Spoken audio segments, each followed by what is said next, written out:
Hello everyone, and welcome back to the Fisher and Matt channel.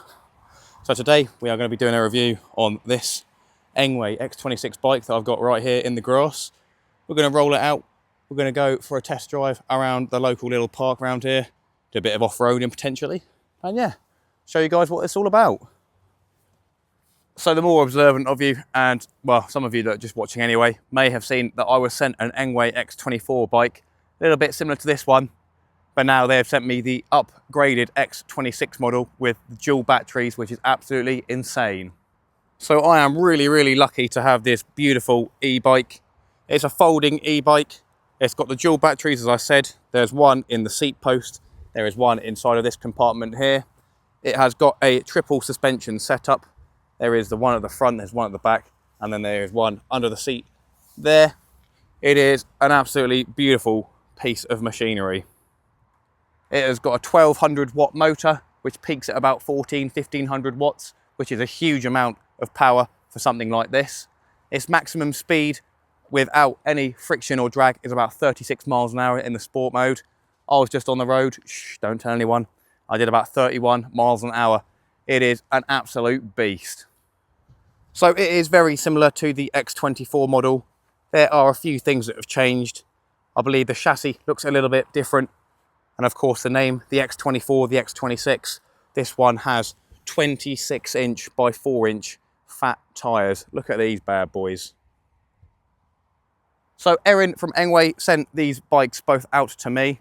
I was going to do a fishing related video for this one, and I've tried to do a couple of fishing related videos, doing a bit of lure fishing, but I'm still trying to get into the lure fishing sector.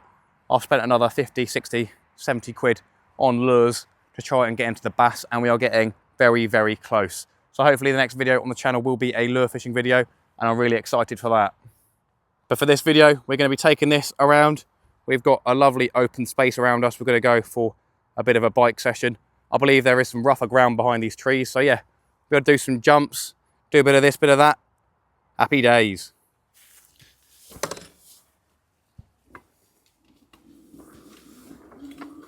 So, being an e-bike, this one has got a throttle.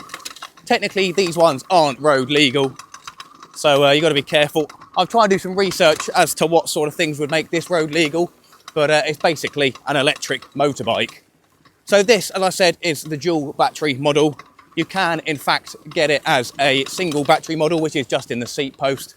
But the seat post is a 19.2 amp hour battery, and then the one inside of the actual frame is a 10 amp hour battery. So as you can see, I am riding around here. It is a little bit lumpy, a little bit bumpy, and the bike is handling beautifully. I'm not pedaling at all, literally just using the motor. This thing is awesome. So yeah, the triple suspension, you can control how firm or how heavy or how loose or how tight you want it. There are two knobs at the front of the bike. That really helps with changing the ride height, whether you're going off-road or on-road. So as you can see, at the front here are the two knobs. There's one here for compression and one here for the preload. I've changed these about a little bit, and as you can see, the suspension has been working as we have a bit of a grease and dirt mark where they've gone down, which is Coolio Beanios. This bike is fitted with a tail light and a front light. It also has brake lights as well, which are activated when you obviously press the brake. So there's one in here, and then there is one, which is a little bit hard to see, behind the seat post in there. Don't know if you can see it, there's a little bit of a red light under there. At the front as well, there is a reflector and a bright white light.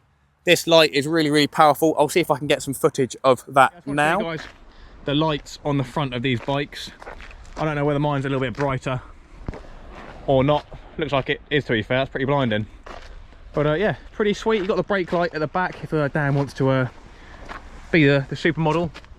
So you can see the brake light going on. It's happy days. At the back, you've got a back seat, so you can have someone sit at the back. I have had someone there before. It's a little bit uncomfortable, a little bit antsy. There's not many places to put your feet at all, as the chain is there, so you've got to keep your feet out of the way. In terms of comfortability, the seat is very comfortable. The handlebars are in a good position. You can move that seat post as high as you want. It can go up to about here, and it's got a ruler inside of there to say how high it can go. I'm in no way a bike genius or nerd, but this is fitted with a Shimano Tawny TX derailleur, I think is how you say. So I think that's the gearing. And then it has also got a Shimano Ultegra brake pad set on it as well, which is very, very nice. That has some top quality gear on there. So you've got the gear system here. As you can see, it nicely displays 1 to 8 gears. On the left-hand side of the handlebars, you've got this bit here, which is used to go through a display, which is there. You've also got the throttle, which I'm not going to press now, otherwise the bike will shoot off. And you've got a horn underneath there, which is cool. So yeah, the display and this little control panel here is intertwined together, so you can press information and you can see all the info on there. We've got trip distance, which is how far you've gone so far. So I've done 15.2 miles. You've got the power outage or usage, which displays in current time. You've got your trip time. You've got your max speed, which is, there we go, you did 34.5 miles an hour. Average speed and total distance. So yeah, pretty cool. You've also got different levels of speed. As you can see, we're in normal. We can go down to 0, which is 0 assist, and you can go all the way up to 5. If you hold in the I button, you go to sport mode, you can go into eco mode, and it goes back into normal mode. There is also various other things inside of here. You've got a button here to turn on the light, so let's see if we can activate that. During the day, you can't turn it on, but if you do press it, it will turn on for a second before turning itself off. So there you go. And you can see it turns on and turns off, as there is an automatic sensor on top of the screen. If you hold down the plus and minus button, then it will bring up the settings menu on the screen. So you can clear data, you can go to setup, you can go to personalization, and you go to system info. So in the setup, you can set the unit, so it's either miles or kilometers. We obviously want it in miles as we're in the UK. There you go, okay. Set brightness, you can set the brightness of the screen, so we obviously want it on 5, or you can have it on automatic, which is pretty cool. So yep, that's set on 5. You've got the auto power off, which powers off the entire bike, so that's a pretty good one if you leave it so it doesn't run out of battery. So I'm actually going to set that on about 5 minutes as to be a little bit more helpful. Speed limit, I'm not sure what this one does, but obviously you can set a speed limit, so that might not exceed with the electric motor. You've got some personalization, so you can turn CRU off. I'll quickly put what that is on the screen, I've got no idea. ACF as well. Auto headlight, that turns on as there is a little sensor right up here, if you can see. There's just a bit of a purple colour, which is the sensor for that. And then you've got this thing called power set. So on the power set, you can choose different modes. So there you go. P1 is 22% of the throttle, and you see all the way up to 99. So there's different types of power modes you can set this at. We've got it to 0 to 5, and I'm going to keep it like that. So yeah. With the bike, you receive a box of goodies. So you get a charging cable with a little pack on it as well, to indicate if the battery is full or not. You get a toolkit. With the X26, I received a hand pump as well. I didn't get that on the X24, but you get a Engwe branded pump, which is really cool. I'll show you that. With the single motor bike, you will just get a key for the seat post. I'll show you that in a second. And then with this dual battery model, you get an extra key for the middle bit where the second battery is. So I'm not sure how many types of keys they have, but one of mine has got a very big number on it, and the other one has a slightly smaller number. I'm not going to show you that number just because obviously you can buy a spare key most likely somewhere from Engwe. But yeah, you've got the seat post one there, and there's a key there. And if I open this up, you'll be able to see that there is a key in here to keep this one inside. As I said, this is a folding e-bike, which is a really cool feature. For this one to fit in my car, I have to take the front wheel off, which is a little bit of a pain, but it's not too bad. But for the X24, that one will actually fit in my car as is and fully assembled. So as you can see, the bike folds down to a pretty decent size. So that could be good for people that want to fit this in a small shed or maybe inside the house. As you can see, we've got the battery pack in here. So this one has got a keyhole down the bottom there, and that comes with a set of 2 keys for both this bit and the seat. This battery has got a little clip here, which is easy to make it pull out like that, which is a very good bit of design. So yeah, as you can see, the bike's folded down really nicely and compact. It is a bit of a pain to get it round as it is quite heavy. I believe it's about 43 kilograms, so you've got to fight with it a little bit to get it back in place, but yeah, it's not too bad.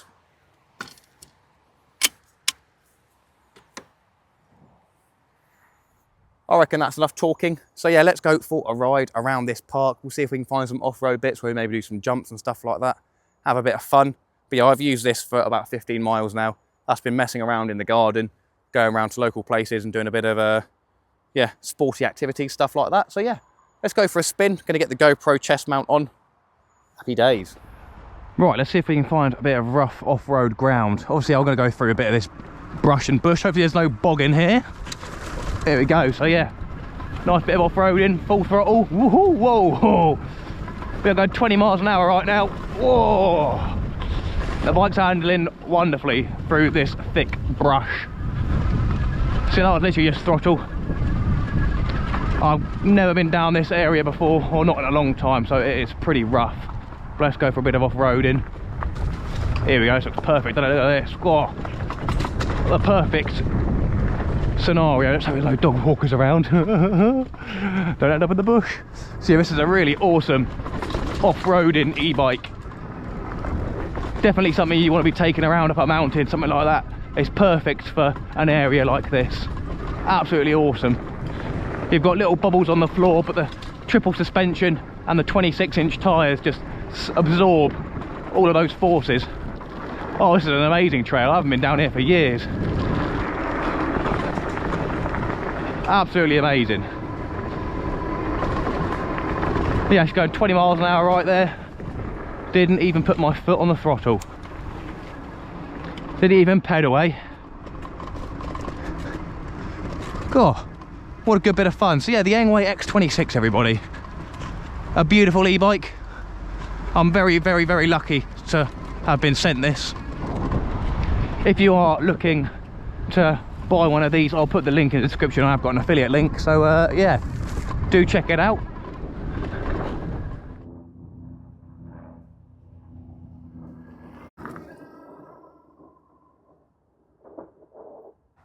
So something I should say as well is with the charging. So with the dual motor one, or the dual battery one, sorry, you have obviously got those two batteries. There are two places where you can put the charger. So for this one, you can plug the charger in at the back up here. There's a little port up there, as you can see. That's got a nice little dust cover on it. So I should probably have that plugged in. And then on the side as well, where the battery in the frame is, there is another dust cover there. So all you got to do is lift those up and you can charge it. I should say as well, with one battery, which is only in the seat post, if you have the one battery model, you can't have the one battery model just inside of there, I don't think. Obviously, you won't have a seat. So one battery will last about 62 miles. And then with the second battery, you get about 93 miles, which is absolutely insane. I'm not sure if that is in eco mode or in just normal mode. Obviously, sports mode, you're going to use a little bit more power. But from what I've found with the both batteries in there, it doesn't deplete battery at all. I think I've gone down to a minimum about 80%, and that is after doing about 10 miles. So yeah, it's pretty good. One of my favorite things about the bike is those beautiful wheels. So as you can see, it's got some sort of a beautiful alloy spoke sort of thing going on with the 6 spokes there. It is absolutely beautiful, absolutely gorgeous design. With the X24, you have got the metal wire sort of design in the middle, just like a standard bike wheel. But these ones are something else. They are absolutely beautiful. One thing that I've seen other people that have had this bike have complained about, and it's the only downside I've really found, but it won't really come to play with me, is that these bikes are potentially quite easily stealable. Some e-bikes, they have got a lock system on the control panel area, so you have to put a code in to be actually able to unlock the bike. But these ones, there is only the on button there, which you can turn off and the bike will still run on just the single battery in there. But all you got to do is turn it on and someone can steal the bike basically. So that is not a great feature, and potentially with one of the next updates in their bikes, they'll fix something like that, or potentially they can do a software update on these ones. But yeah, always combat that is obviously to take both of the batteries out. And if you are using this to commute to work, which technically you can't as it's not road legal, but there are other e-bikes available from them which are about 200 watts rather than 1,200 watts. But yeah, you'd have to remove the batteries, and obviously you can take them into work to charge. So yeah, that is a cool feature, but a bit of an unfortunate feature.